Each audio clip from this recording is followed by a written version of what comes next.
for getting back to the room. We're going to start again. And we're going to continue our discussion with a presentation, the longest actually of them all because it's a special issue, by Sylvain Laurens. Sylvain, I'm particularly happy to introduce you to today's audience because, well, you're a political sociologist from the High School for Social Sciences in Paris, but it happens that 2 weeks ago you, at last, I would say, published a book on which you've been working for several years called, in French, Les courtiers du capitalisme, milieu d'affaires et bureaucrates à Bruxelles. In quick translation, capitalism brokers, business circles and bureaucrats in Brussels. This book is the outcome of more than 3 years of field research here in Brussels among trade associations, consultancies, multinational companies. You've come out of this journey with, I find, really fascinating insights on how the lobbying industry in Brussels was created and structured, how it evolved over time, and a very clear picture of the quasi-symbiotic relationship that exists between the European Commission and the lobby groups that surround it, to the point that you use the word quasi-auxiliary bureaucracy to describe them. Actually, you're not the only one to use that term. But I'm not going to spoil your book anymore, and I will just let people know that you will be presenting and signing your book next Thursday at 6 p.m. in the Librairie Filigrane, Avenue des Arts. Sylvain, the floor is yours, and please try to not go beyond 25 minutes if you can. Okay, thank you very much, Martin. So first of all, I would like to thank Poet Europe Observatory and all the NGOs here for setting up this conference. It's very important for social scientists to have the opportunity to discuss their works with a broader audience than only academics. And as it has been said, all the statistics or data I will use today are from my latest book, which was recently published, unfortunately in French. Maybe translation will soon be available, but all the archives or all the statistics I'm using here are from a fieldwork who has started in 2009, and so it's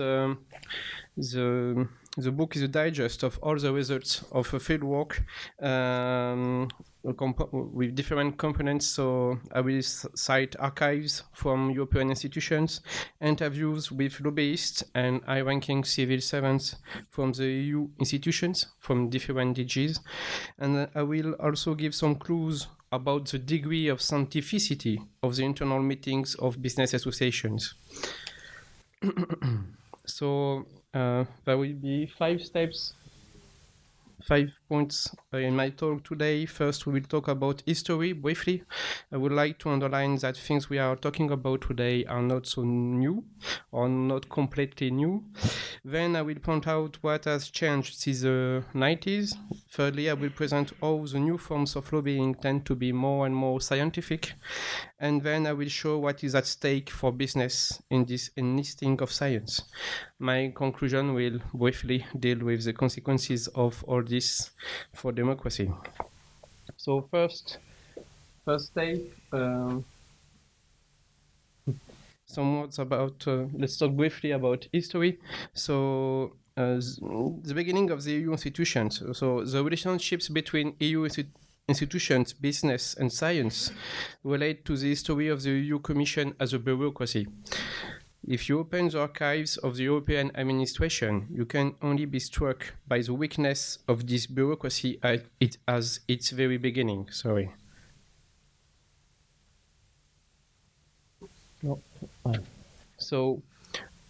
with the beginning of the EU institutions begins the history of an administration that has to build its legitimacy against the administration of national member states. It could sound weird because member states are part of the EU, but here is an excerpt from an interview of a civil servant at the DG Internal Market in the 60s, and if you read it, you will see that this new bureaucracy had at its very beginning to build its legitimacy, its own expertise. By then, national member states believe that the economy is a monopoly of the national administration. I'm sorry, I don't have to elaborate on this early phase, but what is very interesting in this first moment is that the European Commission wanted business interest group to be seated in Brussels, and sometimes they paid for that happened. So it's something that we have to keep in mind. So if lobbying today is strong, it's because there is a bureaucracy that, at the very beginning, organize the arrival of lobbying here.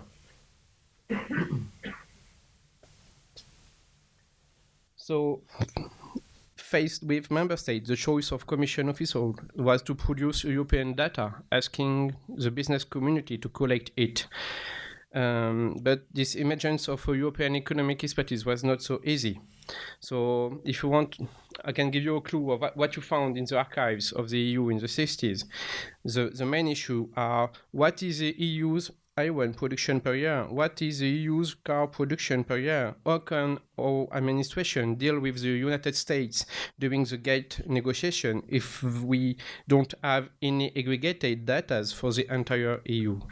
So here, if you're looking in the European Commission archives, what is very clear, so that is it's very clear that if you are reading the notes and the comments of civil servants at that time, so they are considering that experts in national business associations have low skill or are off in national ways of thinking, and they try to intensify contact with business association to fill some gaps. To find statistics built at the European level.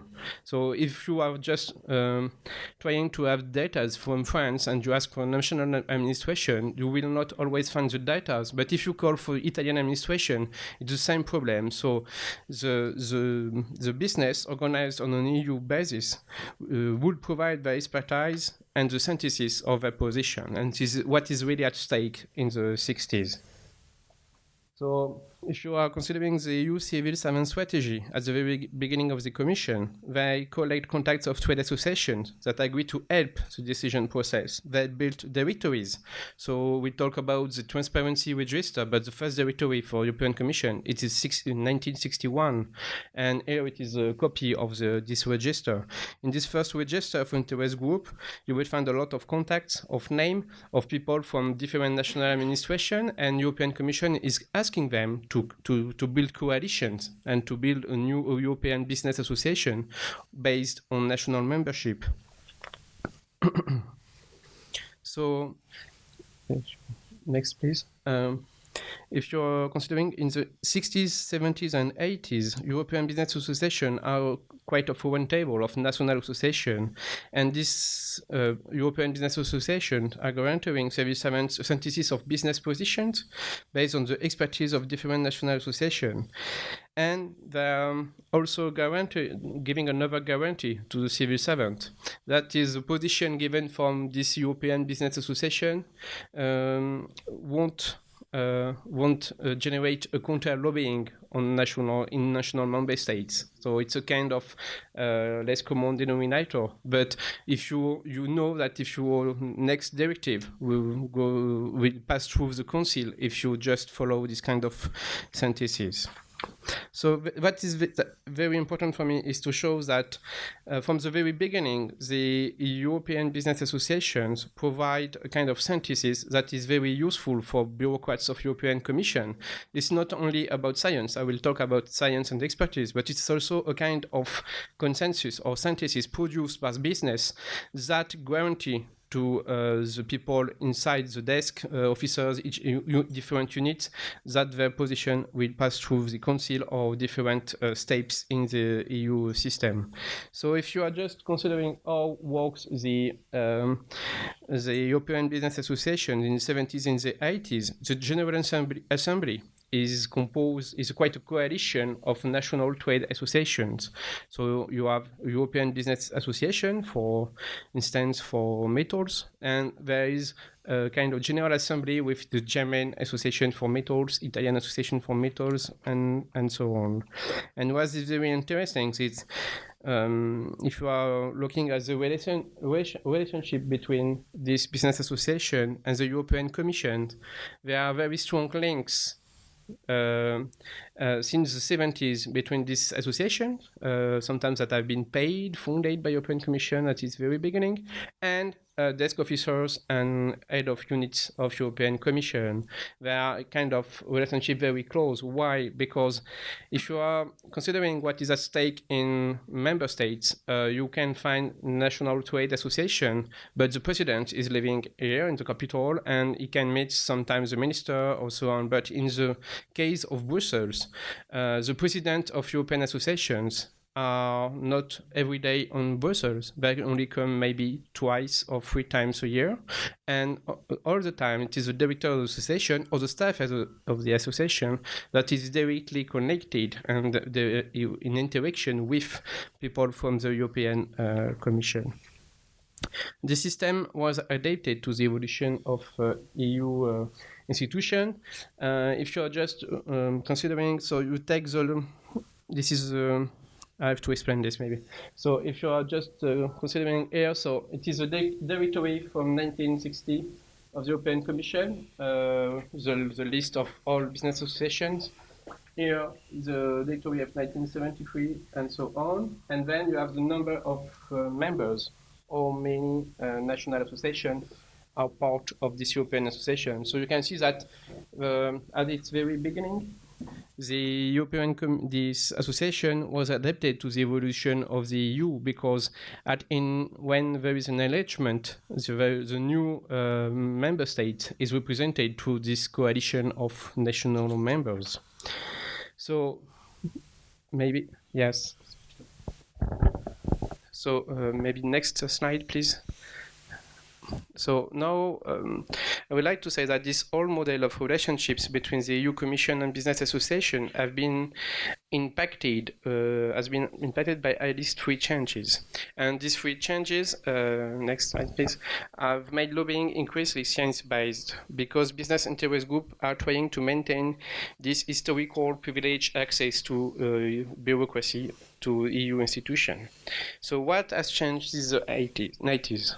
So the first change is the new density of the European Charter. So business is no longer alone. Here it is a map of the European Charter in 1973. Buildings in gray are European Commission buildings, and each dot is an interest group. And if the dot is very big, it means that there are 10 interest groups in the same building. So now we can see the same charter in 1991, and then we can see the same map in 2009, please. Yeah, so of course there are more buildings of European Commission, but it's not the main results of this map. The map is showing that there are more and more business interest groups. Here it is a map for the region of Brussels. So there are a lot of interest groups also outside the European Charter, of course. But what is very interesting too is that this map also shows that there are 230 NGOs in the same charter. And all of the NGOs seated in Brussels today arrived in the second half of the 90s. So this is the first change. So the density of the European Charter is not the same. We could also talk about consultancies, think tanks, and so on. But these old business associations are no more in a kind of permanent dialogue with European Commission without any no's around. Then next slide, next. Okay. So second change we could mention there, it's the rise of bureaucracy before and after the legislative process. Some MEPs or some journalists used to say that European Parliament has got more and more power, but we have to consider 3 things. First thing, that's the complexity of the logic of the informal trilogue. So you can say that there is co-decision, there is a new system of decision which gives a lot of place, a lot of influence to European Parliament. But if you are just considering how things works, so when the new derivative or the new regulation is in the informal trilogue, then it's again the role of the European Commission is very important, and all lobbyists that I met always underline that point, that there their desk officer is also very powerful in this kind of in this sequence of decision. The second point is the rise of comitology. We have a lot of text. We have 3,000 texts every year that are updated in comitology. There are no more passing through the European Parliament. So you can say that more power is given to European Parliament, but a lot of texts are no more discussed in the Parliament.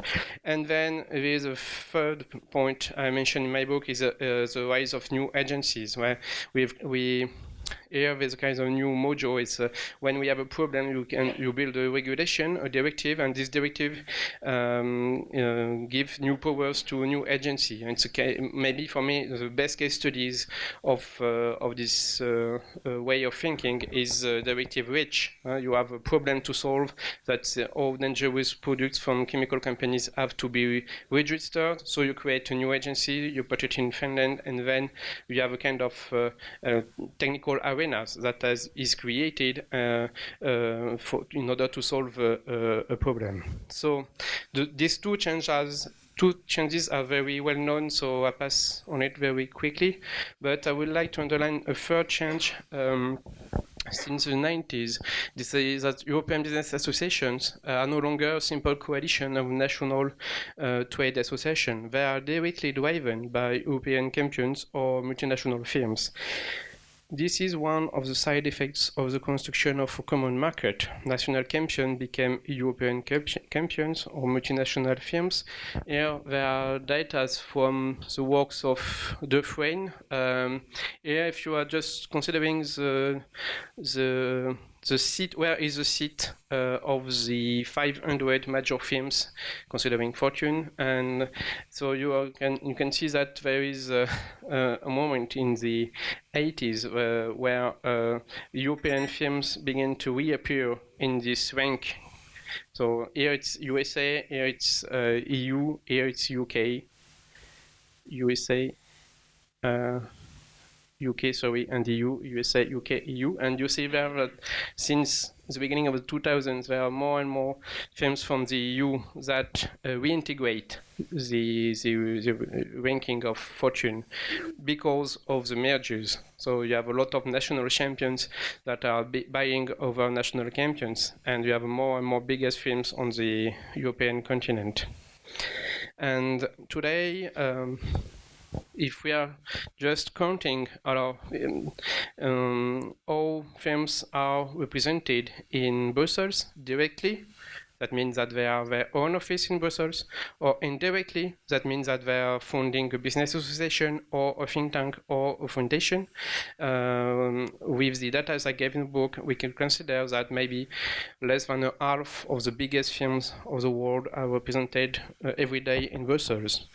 2/3 of European Business Association accept direct memberships from major firms. So this is a big change, because before that you have a coalition of national trade associations producing a synthesis, an expertise, in order to give a kind of clue of how the business in Europe could consider this directive. Today, you have business association directly driven by major firms, and the expertise given by this business association now are directly connected to this old historical relation I showed previously, are not directly connected to desk officers and people from different units.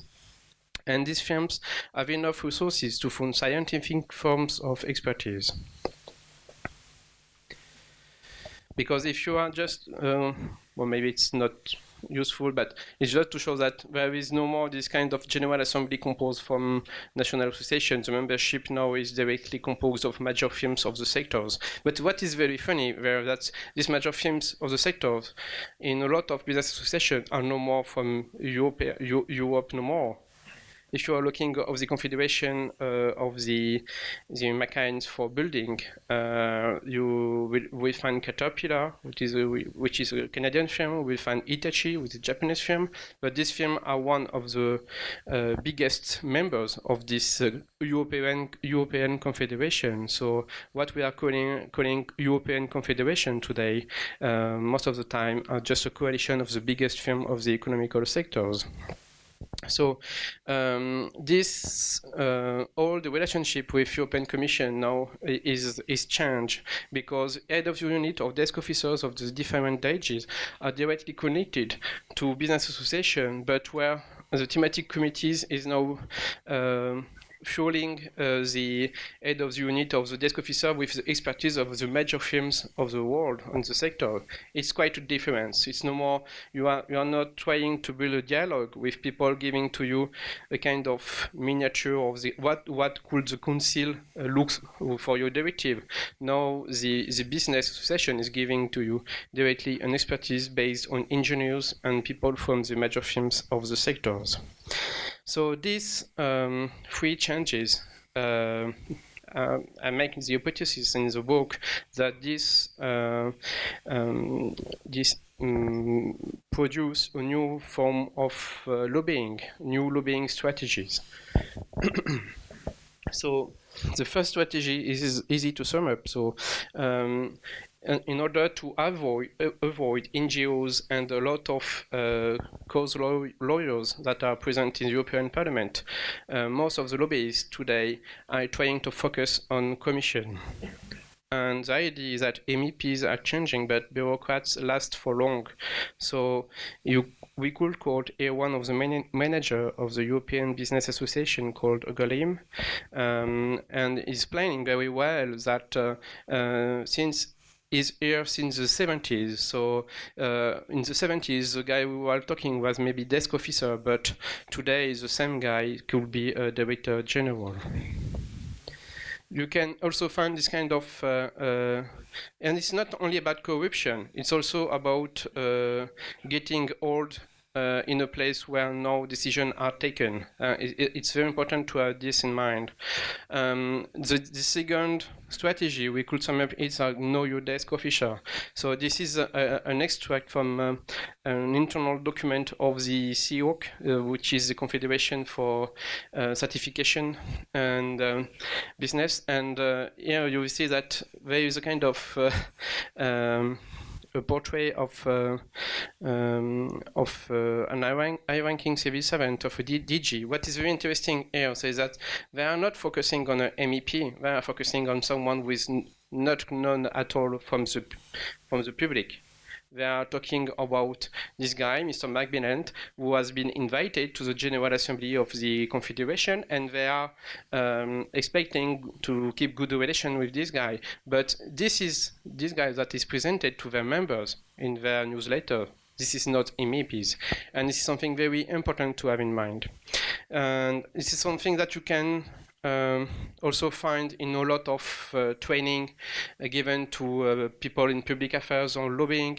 Here it is a slide from a training of MKMU, that's your American Chamber of Commerce, and you will see there that one of the first advice that is given to the next guy in public affairs is to consider the big difference between USA and European system. In European system, you won't find no PACs. So that means that you cannot give directly money for the re-election of an MEP. And it's a big difference for lobbyists, because you can find corruption in Brussels, but you cannot be sure that the money you give to a deputy will be used for his next campaign, because the MEP will be re-elected if his national party will give it the mandate to be the next candidate. So this, you cannot connect politics, lobbying, and money in the same way that you can do in the US. So this is the second thing that explains why in Brussels we find the predominance of quiet politics. It is a notion invented by a political scientist called Cooper, and he's explaining that very kind of politics that we all know in general in election and this kind of political life, but there is also a kind of politics that is producing no sound, because it's a politics only with bureaucrats. It's a lobbyist talking with bureaucrats, or business talking with bureaucrats. And in Brussels, this quiet politics, we could say that quiet politics in Brussels requires science. Here it's another quotation from a senior advisor from Eurogas, and she's explaining to me that she spent maybe 80% of the time with people from the European Commission. And this kind of dialogue today requires you to give numbers, to give data, arguments to the desk officer in order to influence the decision process. So it's not only, can you say, she's giving it in the conclusion. So we will argue and say that we cannot see where come from these numbers they quote, and they are trying to give new numbers. So this means that you have to keep in your business association enough expertise in order to produce a lobbying truth science. And this is maybe one of the biggest change of the last years. Now, today, lobbies want to seem more and more like institute or research center, and no more only as the representative of an economical sectors. And it offers a means to access to arenas where NGOs are very few and weak. So some business associations are changing their statutes from ISBL, with the most used statute, used to be the more used. So it's that Belgian law allows people from foreign countries to have their own association with a special statute. It's a very protective statute, but you can also have different statutes in Belgian law that can be used that make you seem more and more than an institute. And a lot of business associations now are today people with PhDs. This quite become a standard practice in the chemical sector, where toxicologists are very numerous inside business associations. Something very that you can just measure if you're just looking at who is being recruited, but you can also figure it if you are just looking on the website of the business association where you will find the job announcement with looking for toxicology. So here is another quotation, this time from someone from Eurochlor, which is of course the European Association defending chlorine-based products industry. And then you will find that is explaining in a book from Justin Greenwood how Eurochlor changed its staff in the 90s. And so before the 90s, they only had 2 part-time staff, and since the 90s now there are 14 full-time employees with 5 employees with PhD in toxicology. So this is a big change of the background of the people who are now lobbyists. So if you have in mind lobbyist as someone with a background in political science or economical science, this could be true in some sectors, still be true. But if you just looking at the division of labor inside business association today, they want to have direct dialogue with desk officers or with new agencies. So they are just hiring people with a toxicologist background or background in science that is adapted to their needs. So if you look today at what looks like a position paper from Eurochlor, please, next slide. So it's no more a position paper. This is a kind of scientific article. So we found a bibliography, a state of art, what we know today about chlor and asthma, for example, and you will find that it's very difficult for NGOs to counter this kind of advocacy, because it's no more advocacy only with words. It's of course science-based cause lowering. But what is very surprising, so few associations allow to me to observe their internal meetings. So you will find this same level of scientificity inside the business association. Here you will find 2 slides from presentation in European Association defending the industry of metals, and it was a committee working on the REACH issue. When the European Chemical Agency has been created, all business have to register their products to the European Chemical Agency. So these slides are from a meeting where we were 14 participants, and 12 of them had a PhD in toxicology.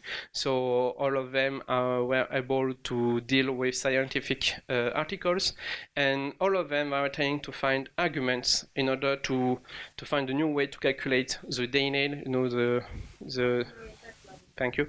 And so the people from different metals were able to find arguments in order to criticize the guidelines given by ICA. So there you have a shift in the lobbying for business interests. It's no more trying to build only a dialogue, providing a synthesis of the different member states, saying that people producing metal from Italy want that, and people from Germany want that, so we could have this kind of synthesis. No, it's no more about that. It's about how we could give scientific arguments to people from European Chemical Agency in order to find reasonable dinners. And it was very happy to see that the word reasonable just pop up on the last intervention, because it is actually the word they use, how we could find reasonable dinners. But reasonable means that will help us not to close our plans.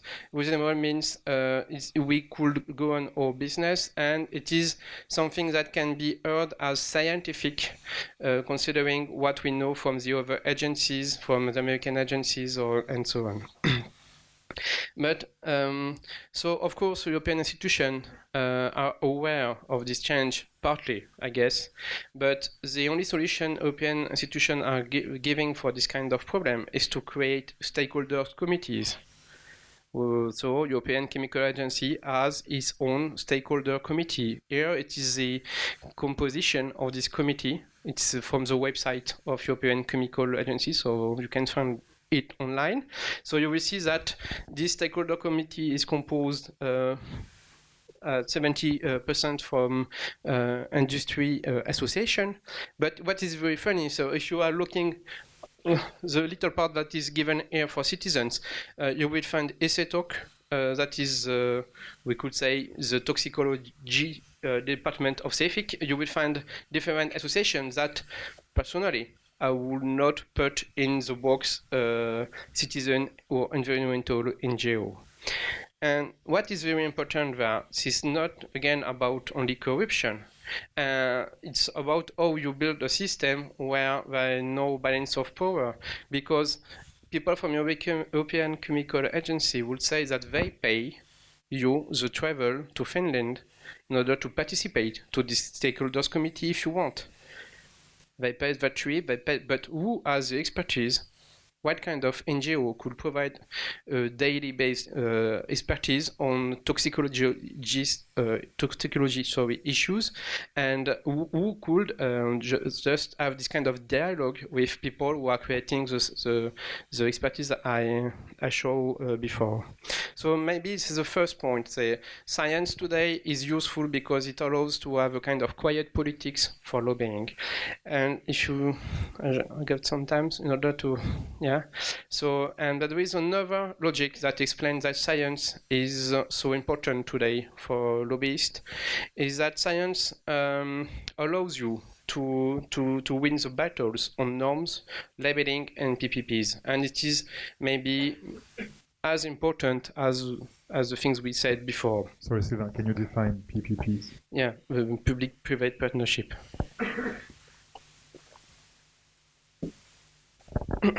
So I've already said that we have 314 of the 700 the biggest films in the world that are represented directly or indirectly in Brussels. If we are considering this one, and we are looking at the list of the 50 films that are who spend the most in lobbying, here we have the list. So here are the 50 biggest films spending more money in lobbying in Brussels in 2013. So this list is more or less already known. So now we are going to do a little game. So we are going to look the list of the 25 firms who get more money from a European Commission, contract and subsidies. So here it is a list. So it's very difficult for you to compare. So I did the work for you. So now the next slide in yellow, the films that are on the both list. So you understand that what is at stake is not only to spend money in lobbying in order to have deregulation. You spend money in lobbying because it is investment for your business. You will have subsidies. You will have money back of your expenses in lobbying. And this means that you need to have scientific form of lobbying in order to have this kind of subsidies. You have to suggest to European Commission what will be the next technology in your sector. And so this is also a kind of shift or change for business associations. So you are no more suggesting deregulation. You have to suggest the synthesis of what means innovation in your business. And then if you can say to the Commission that you have the 4 or 5 major firms in your sector that agree for this new technology, then maybe European Commission could co-fund it. So this is the sense of this quotation. So this is a guy from the Confederation of European Paper Industry, and he's explaining to me that for in his point of view, the kind of lobbyists are just coming in the office of an MEP with position paper. This is useless today. What is really important for lobbyists is to submit a better standard for its business. And we can follow this example and see that how European Commission today is funding biorefineries. If you are looking on the public-private partnership called Biocore, you will find the confederation who work for this guy. What is at stake here is no more just using money in order to have a better law. It's using money in order to have your next technology funded by public resources. And just go back, please.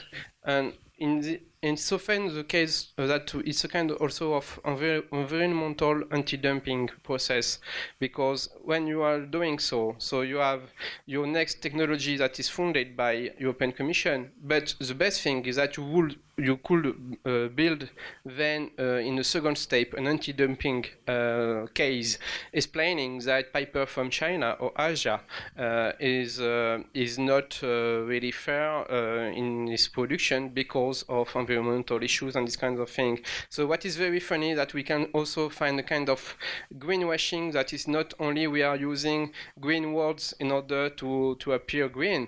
Sometimes if European Commission gives money, they can really try to be greener than their competitors from Asia. That's something very strange, but it happens more and more.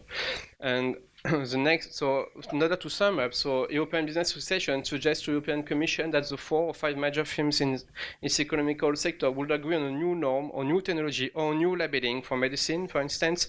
Is the case for EFPER that we'll see tomorrow. EFPER suggests a new labeling for medicine, and then European Commission agree because it's better for the traceability and so on. And then this new norm of technology or labeling or producing requires funds and expertise. A PPP is built on this ID, and then you will find a lot of PPP in your European system based on this profile. So you will have business association that suggests the norm at the very beginning, European Commission, and universities. So we can give here a few examples of this. For instance, the UNIF is the Railway Joint Association. So they begin with an ISO norm, very specific for railway and the shift from the rail to the road. And today it produced a PPP called Shift to Rail, that is an unprecedented joint effort by the European rail sector and the European Union to create a step change in rail technology. And then you will find here in the members part of the website the list of all the companies funding UNIF. And we found also a list of maybe 40 universities and money from European Commission. And we can give this kind of example again and again. Here it's a European Green Vehicles Initiative. So you will see there in the organization, internal functioning of these PPP or industry delegates are the equal of European Commission delegates.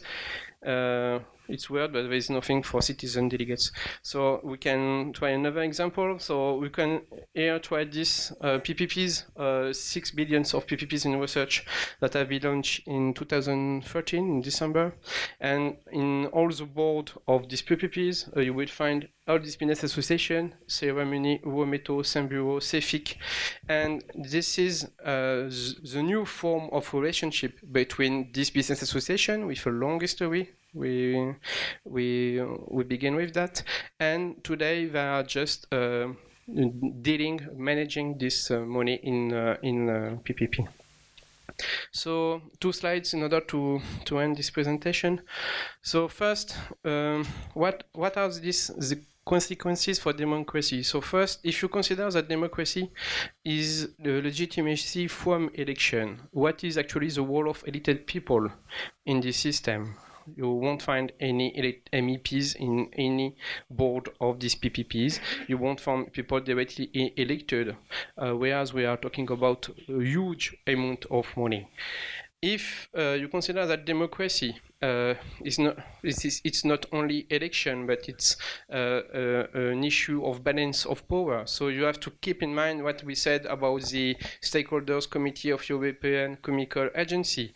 So it's not enough to say that we have a free door you can open whenever you want to stakeholders committee. It's no sense, because in some issues we have no citizen's expertise. And if you are considering it is a balance of power, we also have to consider what is the reality of the struggle between the business association today and the NGO. So I took the 2 biggest, I guess, in each side. So if you compare CEFIC with Greenpeace Brussels unit, you will see that it's 1 to 10 for quite each part of the struggle. So the budget is 10 times bigger for CEFIC, number of employees 10 times bigger, and the expertise provided on both sides cannot be compared to. So we have to keep in mind that this system produced an asymmetric form of struggle, and you can consider that you will find an expertise from citizens on all the issues that civil servants of European Commission are dealing with every day. Thank you.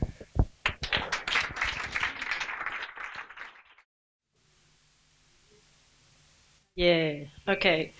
Lisette Van Vliet from Health and Environment Alliance. Thank you very much for this. As an ex-social scientist who dropped out of academia to come and work in NGOs, I found that a very interesting presentation. I have a couple of nitpicky points about some of the data that you presented, but perhaps what we should come to is the last one, because that's the big picture, the democracy and the balance of power. I think the general point is right, but if we look specifically at chemicals, yes, there's only one person who works in the Greenpeace unit, but the NGOs in Brussels who work on chemicals all work very closely. So just reducing it to one NGO facing off with CEFIC is not quite accurate. And right, and then there's 10 more big companies outside of CEFIC. But anyway, I think the more important point here is not the difference in proportion between who can marshal the best scientific lobby. It's still about how the scientific lobby overlaps with the moral and ethical and political questions and how they put the spin on that. And the reason I say this is because we know we are outmanned at any given meeting. You know, it's like trying to work with your arm tied behind your back and you're facing 4 opponents who've got boxing gloves on and you've got nothing but one arm tied behind your back. But we still make a certain amount of progress. And so you can't explain that progress by just looking at 4 people with boxing gloves on versus 1 person with an arm tied behind their back. It's got to do with the science that we lobby on, even though we don't have all the toxicologists, and the political arguments connected to the scientific lobbying that we're doing. I can't really explain it any more generally than that, but that would be my basic comment. But perhaps you and I should talk also bilaterally afterwards. But thank you very much for that. It's very, very interesting. Thanks, Suzette. Next question, please. Nicholas Ashford from MIT. Thank you very much for that. Three questions, really. One is to what extent is the U.S. chemical industry dominating the lobbying efforts on legislation like REACH? Because what we hear is that they've had an enormous and disproportionate size effect on weakening REACH from one version to the other, from the beginning to the end. And so not only have they got their toxicologists, but they've got their strategy set. So that's one question. The second question is, what about a revolving door? To what extent do people within the European Union Commission end up going back into industry and the other way around? Is there any restrictions? Because in the American context, we are beginning to really worry and prohibit this revolving door. And then the third is, environmental NGOs are not the only ones. Kenneth Gilbreth reminds us that unions are necessary as a common countervailing force against corporations. This is an old perspective, and of course, many of these chemical issues have to do with occupational exposure, and I know that the unions have a lot of expertise, but is the marriage a good one between the environmental NGOs and the unions? I'm sorry, that's three questions. Yeah, Tony? Go ahead. Okay, thank you. I'm Tony Tweedale. I work here in Brussels by myself with toxics NGOs. We've had a lot of history of a lot of issues, and the earliest example I know of a public-private partnership in the area of chemicals is before 1880, with the petrochemical industry just getting started in Europe for the whole world.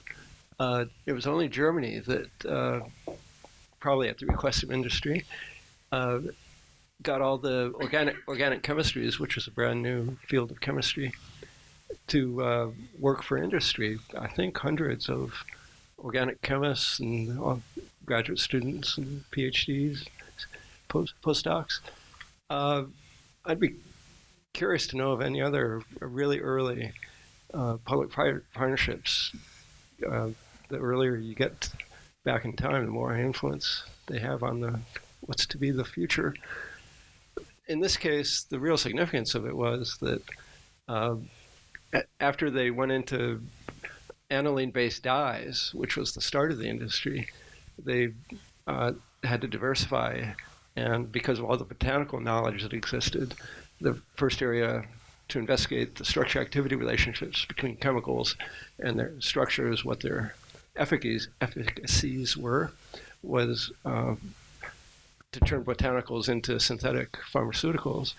And because it's the life sciences, that is like this with toxicity studies.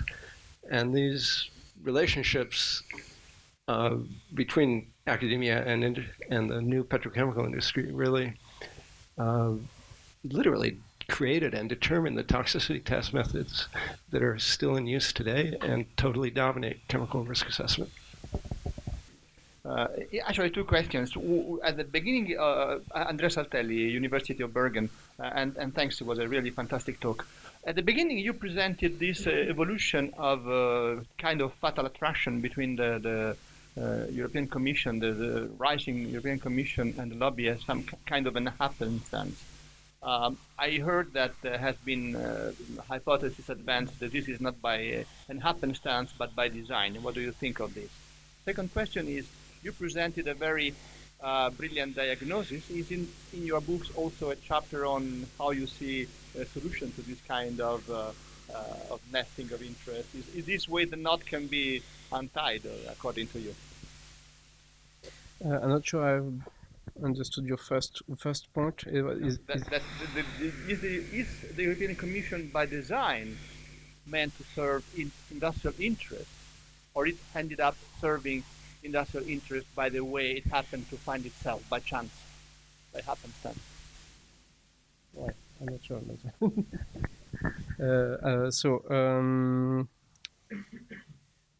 So thank you very much for all your questions and your remarks. So of course it's something very simplistic, but it's not only about budget. It's on the possibility to have a counter expertise very precise, and the issue is that I guess today business could write a lot.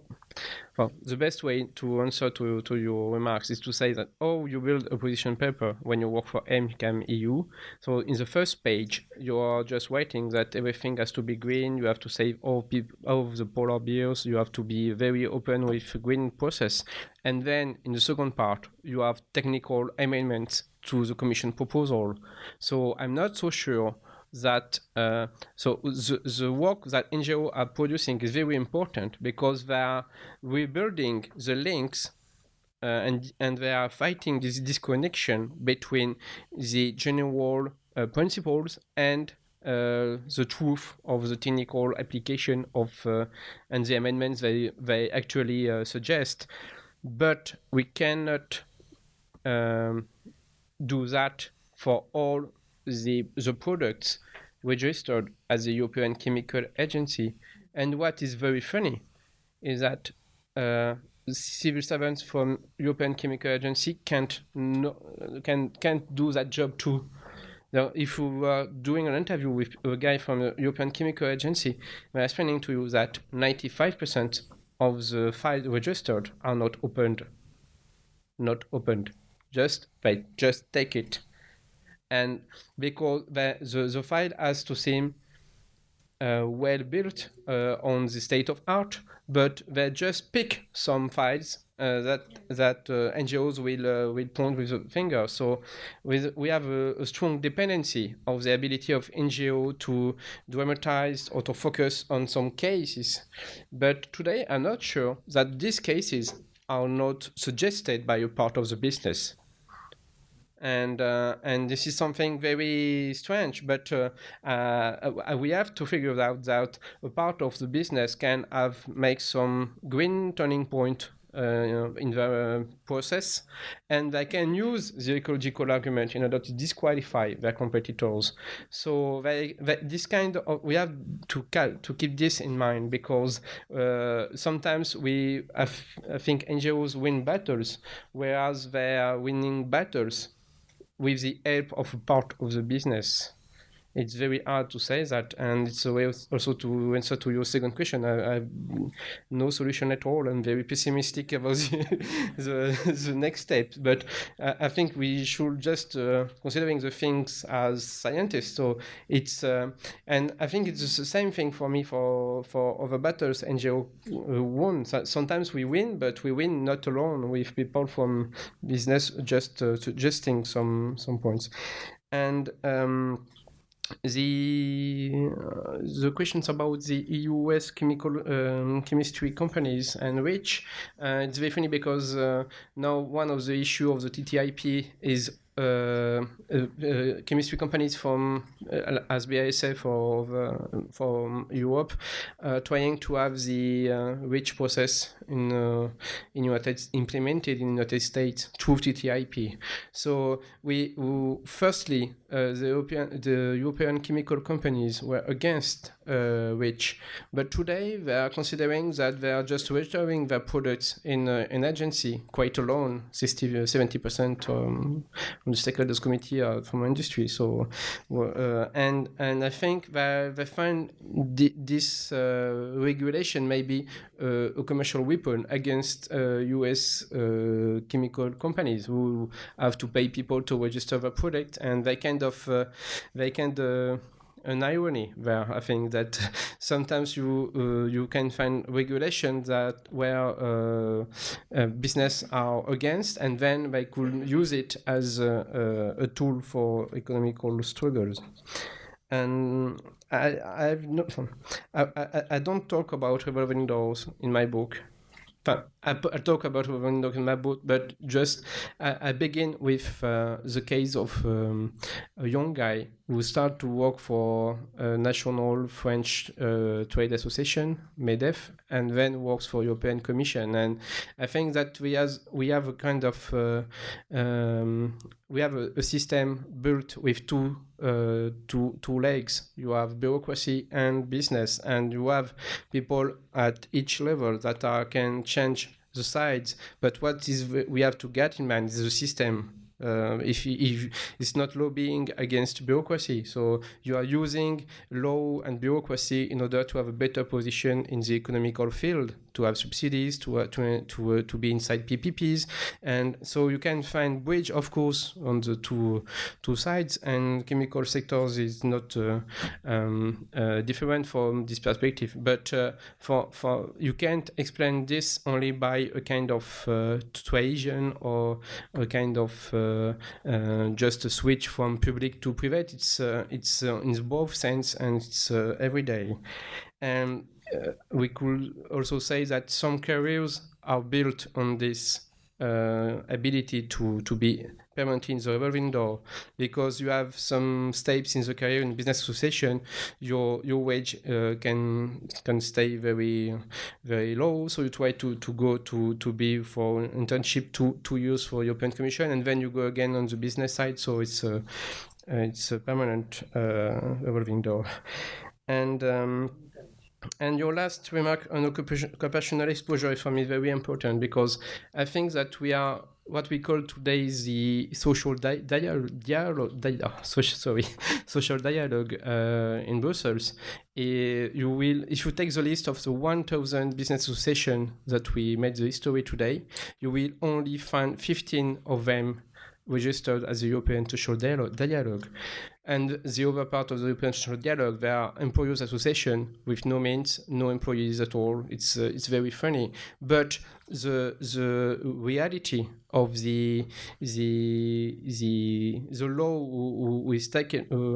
The law taken for the employees, the law that are affecting the daily life of employees, are taken in European Chemical Agency. For instance, if you are a worker for a plant in chemical sectors, all your working conditions are shaped by what is at stake in European Chemical Agency, much more than European Social Dialogue. And for me, it's one of my next research will be what is not labeled as social dialogue affects the daily life of workers.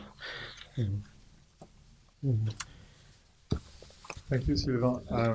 Okay, one last question. Please make it short, because we're super late, of course. No worries. Go ahead.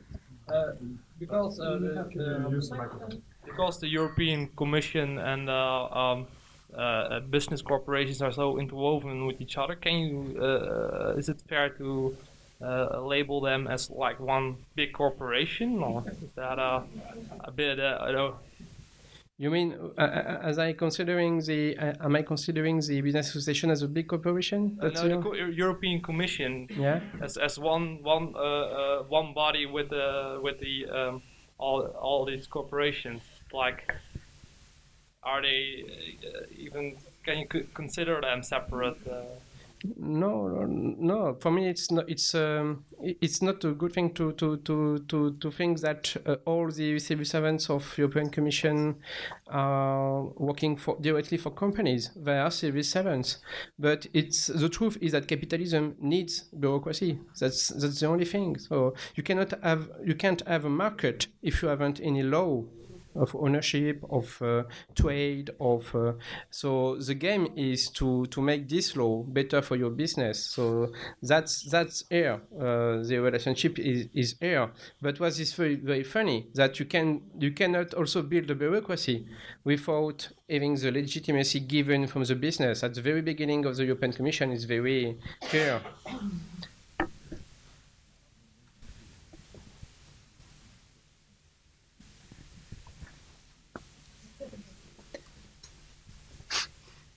Sorry, logistical considerations. I actually had one question. I'm just dropping my moderator's hat. Sorry, I know we are late, but I'm missing one thing in the whole discussion about representation is the role of peer-reviewed science, the scientific literature. We've talked about the possibility of a balance of expertise, or actually the impossibility of the balance of expertise between business and NGOs. But NGOs' main resource, as far as I know, being working for one myself, is indeed the help of the scientific community. The whatever gets published in the scientific literature. That is how you can follow in a transparent manner whatever is getting. The advances of knowledge on the toxicity of a product or something else. So how do you see the interaction between, in a way, the public science and this kind of gray science that you've been describing? We have to consider the differences between discipline and the area of research. If we are talking about disciplines that are close to be only technologies, as nanotechnology, biotech, or this kind of thing, you cannot imagine today a scientist who could be dominant without being funded or at the aid of a PPP. So if you are just considering the board of the PCRD programs on nanotechnology, you have half of the board for industry, the other half is for the academics. But if you are just considering the list of academics, half of them have their own company, or they are the head of a cluster of a PPP, so at the national level. So it's you have some sector today in science where technology and industry is so mixed together that I cannot imagine that you could build a counter expertise at the level of scientificity that is required without the means of producing this counter expertise. So we could always think that we find maybe a kind scientist working for us the night or during the vacation, but the truth is that he hasn't any cyclotron or any equipment to build this counter expertise. So it's more and more difficult in my opinion, and it's not only about conflict of interest. No. It's about the possibility of to build a counter expertise. Great answer. Sorry, David, you have to. So thank you very much, Sylvain, for your work, and good luck for the following.